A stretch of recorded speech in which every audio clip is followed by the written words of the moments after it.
Hello hello hello hello बच्चों, कैसे चल रही है पढ़ाई? मज़े में?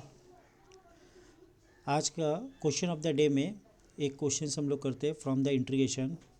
वेरी इंटरेस्टिंग क्वेश्चंस है और कंसेप्चुअल भी है। क्वेश्चंस है इंट्रीगेशन -3 से +3 एक्स का power 8 fractional part of x to the power 11 dx। तो इस टाइप के क्वेश्चंस को किस तरीके से हम लोग सॉल्व कर सकते हैं?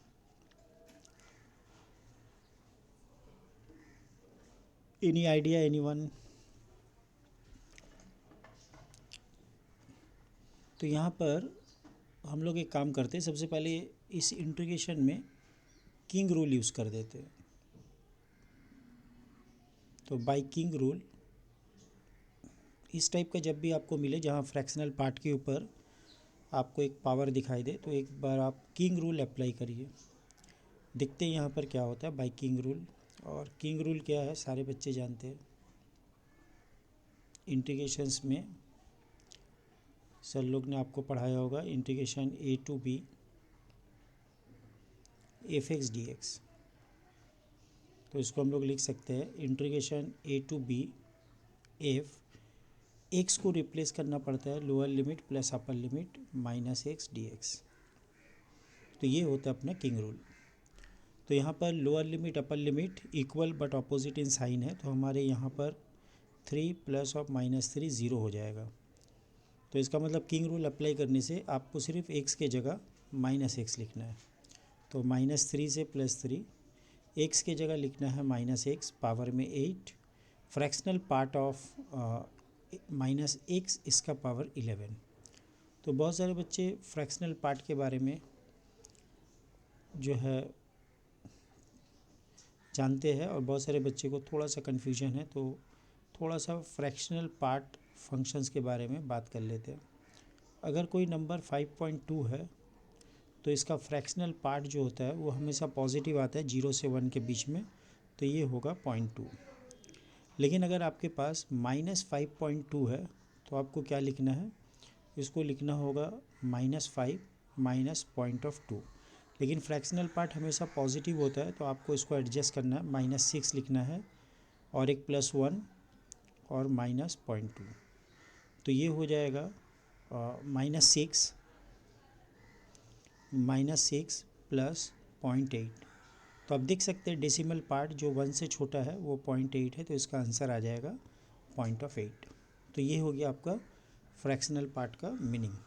तो पॉजिटिव है तो फ्रैक्शनल पार्ट अगर किसी नंबर का हम लोग निकालते हैं एक्स का, तो ये वैल्यू हमेशा 1 से छोटा और 0 या 0 से बड़ा होता है। तो यहाँ पर थोड़ा सा सिंप्लीफाई कर लेते हैं। तो इंटीग्रेशन का लिमिट है -3 से +3। -x का पावर 8 इवन है तो ये x का पावर 8 होगा, अंदर में पावर ऑड है तो नेगेटिव बाहर आ गया और x का पावर 11 dx। अब इससे क्या बेनिफिट होने वाला है, ये सम्स को सॉल्व करने में कैसे हेल्प कर सकता है। तो यहाँ पर मैंने फ्रैक्शनल पार्ट के अंदर में एक बार x जो है वो आपको 11 दिख रहा है और एक बार -x टू द पावर 11 दिख रहा है। तो अगर हम लोग यहाँ पर इक्वेशन 1 और इक्वेशन 2 को ऐड कर दें, यहाँ पर अगर हम लोग इक्वेशन 1 और इक्वेशन 2 को ऐड करें तो क्या आएगा, देखिए इक्वेशन 1 प्लस इक्वेशन 2। तो लेफ़्ट साइड में अपना है i + i 2i, right side में है इंटीग्रेशन -3 से 3 एक्स का पावर 8 और फ्रैक्शनल पार्ट के अंदर में है एक्स पावर 11। उसके बाद है इंटीग्रेशन -3 से +3 एक्स का पावर 8 और फ्रैक्शनल पार्ट के अंदर में है -x to the power 11 dx।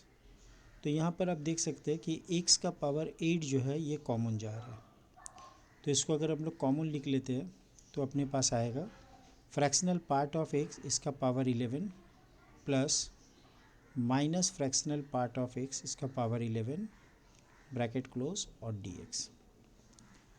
अब यहाँ पर एक प्रॉपर्टी है हम लोग यूज़ करेंगे फ्रैक्शनल पार्ट ऑफ x का। तो एक प्रॉपर्टी होता है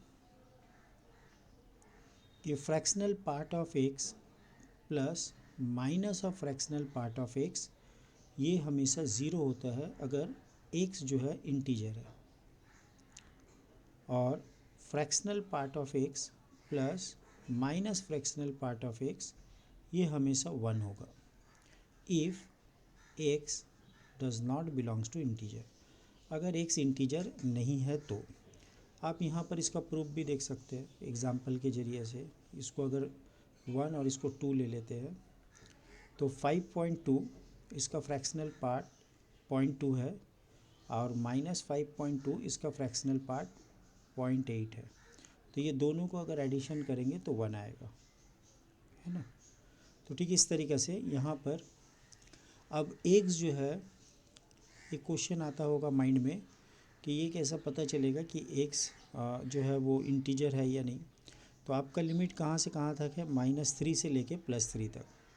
और इस दौरान अगर आप जो है इंटरवल को ब्रेक भी करते हैं इंटीग्रल पॉइंट में -3 से -2, उसके बाद -2 से -1, इस तरीक़ा से, तो ये इंटीग्रल पॉइंट अपर या लोअर लिमिट में आ सकता है, तो जहाँ पर इंटीग्रल का वैल्यू 0 होगा। अदरवाइज़ एवरीवेयर जो है आपको इंटीजर ही मिलेगा पूरे इंटरवल में। तो यहाँ पर आप x⁸ और जनरली इसको 1 ले सकते हैं, कोई प्रॉब्लम नहीं है, ठीक है यहाँ तक। अब यहाँ पर आप देखें ये जो फंक्शन है f(x), ये है x⁸ और ये कैसा फंक्शन है, इवन फंक्शन है। x⁸ इवन फंक्शन है। तो इवन फंक्शंस को हम लोग आइडेंटिफाई कैसे करते हैं।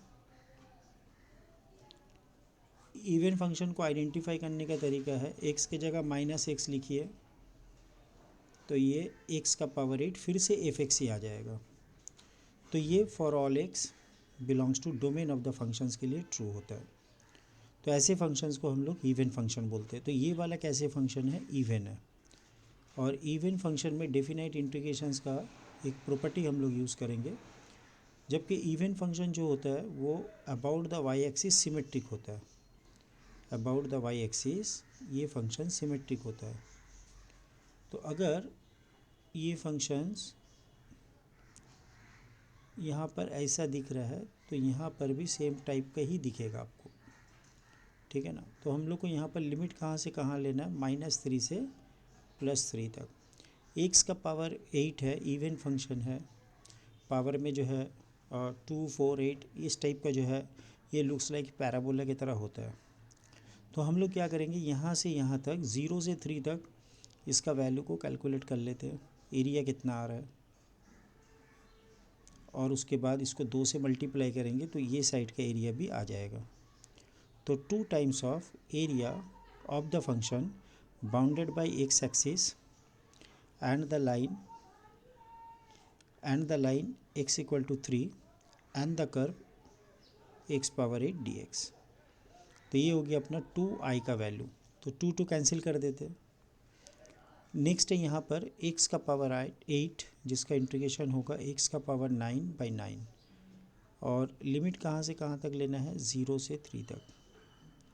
तो अगर आप 3 बैठाएंगे तो ये हो जाएगा 3⁹, और अगर आप 0 बैठाएंगे तो 0 आ जाएगा। हम लोग इसको लिख सकते हैं 3⁹ और 9 को लिख सकते हैं 3⁻²। तो 9 - 2 ये हो जाएगा 3⁻7। तो ये अपना इंटीग्रेशंस का वैल्यू आ गया 3⁻7। तो ये आज क्वेश्चन ऑफ द डे था जो डेफिनाइट इंटीग्रेशन से था। नेक्स्ट अपना question of the day ITF से रखते हैं, तो अटैच रहिए। हर दिन आपको यहाँ पर एक क्वेश्चन ऑफ द डे जो है मैथ्स एकेडमी से दिया जाएगा, जो IIT JEE के साथ साथ डिफरेंट लेवल के लिए भी होते हैं। तो ये वाला जो क्वेश्चंस है ये बेसिकली IIT JEE के पर्पज़ में है। तो यहाँ पर लिख देते हैं for IIT JEE। Maths academy में एक्सेप्ट IIT JEE हम लोग मैथ्स ओलंपियाड का भी प्रिपरेशंस करवाते हैं, IOQM, INMO, और उसके साथ ISI-CMI प्रोग्राम भी है। तो वो सब का क्वेश्चंस भी आपको क्वेश्चन ऑफ द डे में मिल जाएगा। तो मिलते हैं नेक्स्ट क्वेश्चन में ITF के साथ। Till then bye, have a nice day.